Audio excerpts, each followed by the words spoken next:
Ma mission, c'est d'aller à la rencontre des entreprises, des dirigeants d'entreprises, d'échanger avec eux et de me rendre compte de ce qui va et de ce qui ne va pas dans leurs entreprises. Et en fonction de ce qui ne va pas, de mettre des actions en place pour essayer de résoudre leurs problèmes. Les grandes entreprises sont appropriées le design thinking, alors je me suis dit pourquoi pas le faire découvrir aussi aux métiers du genre. Ils sont enfermés chez eux, dans leur entreprise, à toujours travailler sur le produit lunettes.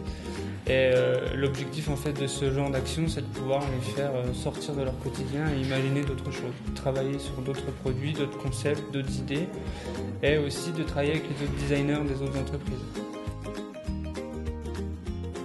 Voilà, on voulait retrouver un peu cette sensation de redécouvrir des choses. Réapprendre un peu à repenser en fait. Ouais, on pratique et on développe nos propres réflexes, outils.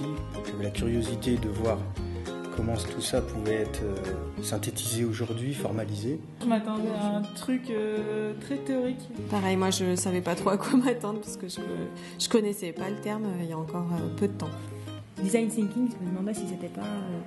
ça allait pas être que sur l'objet. Que pour les designers, du coup. Vraiment pour les designers. Non, pas du tout. Quoi. Et je m'attendais pas du tout à une méthodologie d'approche d'une problématique générale. Comment essayer de le vendre après, justement, de la direction. Pour moi, j'attendais un workshop qui m'ouvre l'esprit, c'est ma principale attente. Alors, ce que je retiens, c'est de la convivialité, beaucoup d'échanges, tout le monde sur le même niveau, pas de hiérarchie. D'ailleurs, j'ai bien aimé hier aussi quand on était en groupe, c'est-à-dire que c'est plus une idée appartient à une personne, mais l'idée elle est générale, elle est globale et elle avance encore mieux parce qu'on est ensemble. Quoi. Ça m'a vraiment touchée et j'espère qu'on va pouvoir le mettre en place nous, chez nous, encore plus. Le fait d'arriver à intégrer la personne qui décide dans le processus pour avoir plus d'impact en fait. Ouais, c'est vrai qu'en fait on a tendance à plutôt prendre des typologies ou des cibles en principe quand on réfléchit et on se dit que maintenant finalement d'avoir un persona hyper ciblé, on identifie encore plus une personne dans les moindres détails et du coup on ne pensait pas à ça quoi. On ne le faisait pas de cette façon-là. Le persona, aller jusqu'à son âge, sa profession, savoir ce qu'il aime dans la vie, c'est hyper profond comme étude, autant en observation après, à toutes les étapes pour la préparation et la validation déjà de la problématique. Après, on emprunte des méthodes qui sont des méthodes de design, mais pas seulement, à d'autres disciplines. Mais ça veut dire que ça pose la question de l'organisation de l'entreprise aujourd'hui. Moi, je retiens qu'il faut travailler par étapes, en équipe, qu'il faut tenir les projets. Il faut vachement approfondir en fait, tout.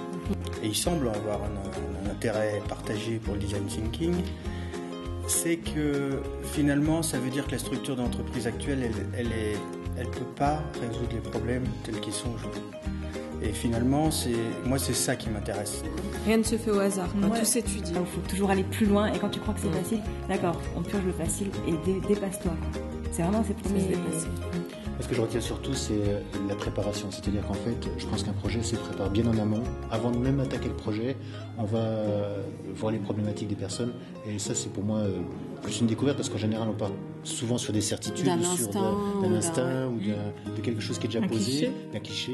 Et puis le POC, c'était super cette idée de POC. C'est-à-dire qu'avant, quand on avait une intuition, directement on passait en prod. Et là, maintenant, il faudra qu'on se dira, faire des POC à chaque fois parce que peut-être que ce qu'on pense passait pas. Et puis aussi reposer le problème. On nous dit, faites une plaquette ou faites quelque chose. Attendez, vous voulez ça pourquoi? Est-ce que c'est le meilleur moyen? Vous voulez un pont pour traverser, l'image du pont et des hélicoptères. Ça, on a le droit de le faire, on se sent crédible quand on le fait, quand on se sent... On a des armes pour vendre un test ou pour expliquer pourquoi on repose les questions, pourquoi on remet le brief en cause. C'est de mettre un peu plus de personnes justement dans la boucle. C'est vrai qu'on est assez segmenté, on fait peu d'écart avec nos activités habituelles et ça va peut-être permettre de voir plus loin, plus large, de prendre du recul. Alors là, on est en train de travailler sur autre chose que la continuité. On est en train d'essayer de trouver des choses disruptives. C'est une démarche qui est complètement contraire à ce qu'on fait actuellement.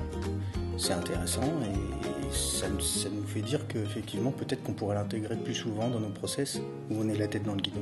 J'ai vraiment envie de partir en observation. Quelque part, c'est un peu une partie, j'ai l'impression, de mon métier que je fais pas assez parce que j'ai la tête dans le jus, quoi. Et du coup, je suis tellement dans les missions que je prends pas le temps d'observer. Et là, je crois que je vais me faire violence et il faut le faire. Dans la réflexion, il y a un certain nombre de choses qui vont revenir systématiquement, un petit peu instinctivement, le POC ou vérifier ou analyser en amont le problème ou créer des scénarios ou créer des personnages, par exemple. Vérifier la désirabilité, la fiabilité, la viabilité du projet avant de se dire ok, c'est bon, j'ai trouvé la meilleure idée du monde.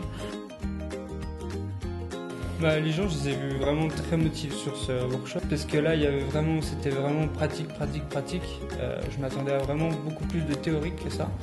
Du coup, eux, c'est ce qu'ils attendent, je pense, de ce genre de workshop, c'est de pouvoir pratiquer et de pouvoir ressortir avec du concret. Enfin, vous avez été pro et je pense que c'est ce que j'attendais de vous. Donc, merci. Merci à vous. Welcome. Merci beaucoup, Merci. allez Sismo. Merci. Bon appétit. On est sympa dans le jeu. C'est clair.